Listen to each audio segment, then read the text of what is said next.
Jujutsu Kaisen Chapter 246 opens right where we left off last time, with Hiromi Higuruma getting slashed by Sukuna. He's tried to block, raising his sword hand up to protect his face, but it hasn't done much. Yuji calls for his friend, worried, but he's too far away to help. There's a strange expression on Sukuna's face for a moment. He almost looks concerned, but then he's back to pulling faces. Before he can kill Jujutsu High's forces though, it's Kusakabe who turns things around with a big play. He opens up his simple domain right in front of Higuruma, helping to dampen the energy of Sukuna's curse technique. The four-armed sorcerer is surprised that was enough. It's not just Yuji that's gotten stronger. All of these minor sorcerers have pushed things to a whole new level. Even as three other figures are closing in on him from behind, he's studying Kusakabe. Simple Domain did not shut down Sukuna's attack entirely, but it did decrease the damage to something far less than he had intended. He's gonna have to actually try here. For his part, Kusakabe is trying to force himself to keep standing through the pain. Even a weakened Sukuna slash hurts like hell. He was convinced that he was going to die there. Still, the swordsman started to work out some things about Sukuna.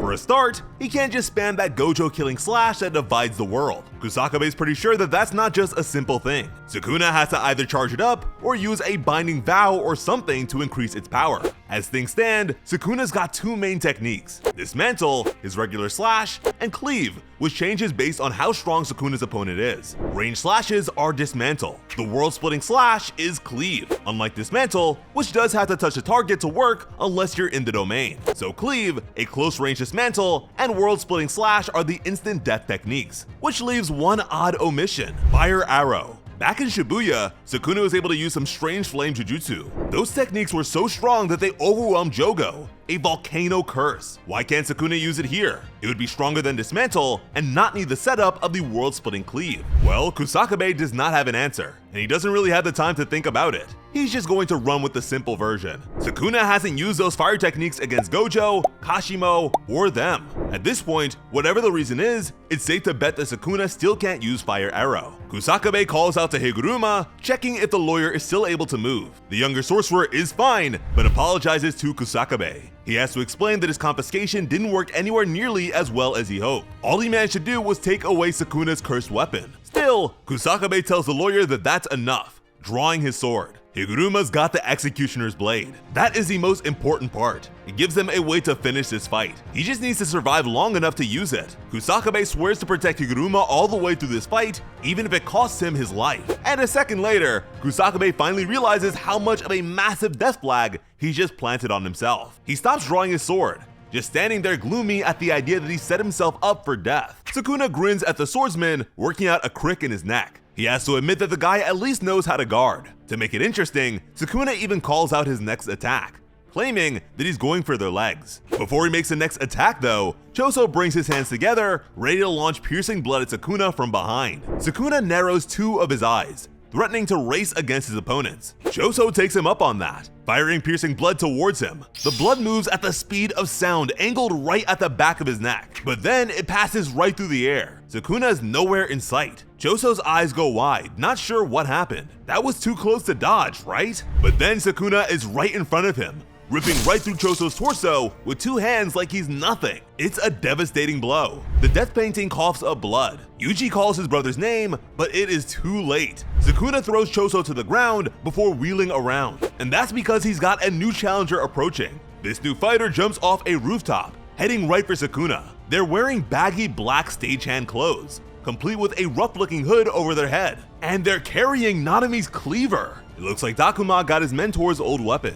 Yes, he's carrying it forward. The cleaver comes down on Sukuna's forearm, and as it lands the blow right at the 7-3 mark, a familiar line kicks in, and Sukuna is pushed down into the ground with the sheer force of the impact. It's not enough to break one of those monstrous hands, but it still splits the earth around him. Sukuna did not see that coming. Still, he's sharp and soon gets a sense of what's going on. The blunt blade is a cursed weapon, containing Nanami's ratio technique. Rather than take another shot of that, Sukuna kicks the sword and wielder back. Takuma is shocked by this, admitting that it's hard to keep hold of Nanami's weapon. It's too heavy for him, at least without his curse technique. Thankfully, Sukuna doesn't have the time to finish him off. Instead, Yuji and Kusakabe are here to take over, both running through the rubble and charging at Sukuna from opposite directions. Sukuna might have 4 arms, but his head only faces one way. Sukuna throws dismantle slashes at both of them, but they are able to defend. Yuji blocks the attacks with his arms, while Kusakabe parries with his sword. and before Sukuna can launch another attack, Higuruma jumps in. He vaults over Kusakabe's back, Executioner's sword raised high. He cuts right at Sukuna with one quick clean motion, and barely misses. A few fragments of hair fall away. The sword was that close to striking home. Sukuna grins. One chance is all you get. Before Higuruma can get away or land a second blow, Sukuna grabs tight onto his arm. Now that the deadly sword can't hit him, Sukuna's 3 remaining arms pummel Higuruma, landing blow after blow right on his jaw. Before the lawyer can get away or one of the others can pull him out, Sukuna grabs onto the man's jacket. With a snarky remark, asking Higuruma if he's able to hang on, the King of Curses picks up his opponent. Before Yuji and Kusakabe can do anything, Sukuna sprints away from them, running as fast as he can. Yuji is right on his heels, even as Kusakabe yells to him. They can't let Higuruma be left alone with Sukuna. They need him alive for the Executioner's blade to work. Sukuna grins, enjoying the chance to play with his food. Kusakabe, outclassed in speed, is amazed. Both Sukuna and Yuji are running insanely fast. Ahead of them, Higuruma's managed a decent landing, catching himself on some wrecked floor. By the time Sukuna's caught up with him, the lawyer is finally back on his feet, the Executioner's blade starting to fade as he focuses on his attacker. But that may not be enough. Sukuna is done playing around. A massive slash runs through the wrecked building, with enough raw force to blow out what little glass remains in the windows. And now we have a flashback. We're back in the time before the Shinjuku showdown, where Jujutsu High's forces are planning out the battle. Yuji's brought Higuruma over to his friends, off to one side of the group. He wants the lawyer to explain his curse technique.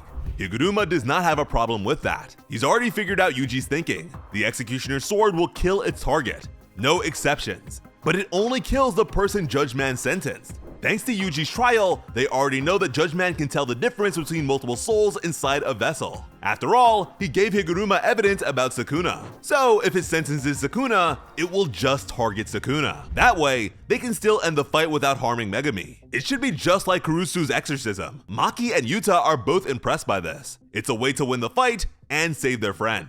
A few hours later, after night falls, Yuji comes back to Higuruma with an odd question. He asks the lawyer if he wants to die. That phrase is what Higuruma was flashing back to last chapter, when he realized how confiscation failed. He's confused by the question. It seems like it came out of nowhere. Yuji's thoughts are actually pretty simple though. Higuruma can't use reverse curse technique. It's a major disadvantage when going up against Sukuna. This fight is going to be really dangerous for him, but he's treating it like it's inevitable. He doesn't seem scared. So he doesn't care if he dies? Higuruma admits that he still feels guilty about his actions before the culling game, and wants some form of punishment. He doesn't look up at Yuji, but admits that he's right. Dying here would be fitting.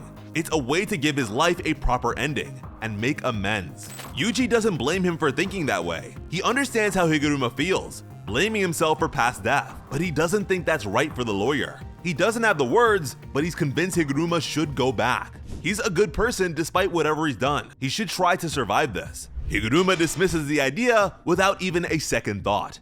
It's impossible. He is a guilty, flawed man who can't even look good people like Yuji in the eye anymore. He does want to die, at least on some level. But back to the present day, Higuruma stands back up, glowing. He's still bleeding a bit from that earlier slash, but this focused attack hasn't done a thing to him. Sukuna's grin is gone. He studies the sorcerer seriously as he realized what just happened. This is domain amplification. Higuruma has mastered this advanced technique less than 2 months after becoming a sorcerer, and he is not done. Sukuna watches, fascinated as the glint of light in Higuruma's hand starts to grow back to its full size. Domain amplification is supposed to make you unable to use your curse technique.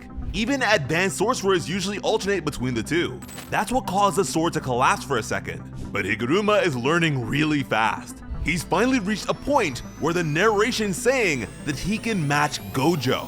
That's not enough to guarantee a win against someone like Sukuna, but this is a tough fight for Sukuna now. If Higuruma can maintain domain amplification and the Executioner's sword, he can keep up a shield against Sukuna's attacks and launch a devastating one of his own. We may actually see Sukuna try to force a retrial.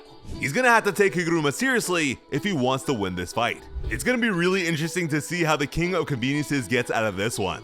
As always, I'm Celestial Otaku. Thank you all so much for watching and have an awesome day. I love you.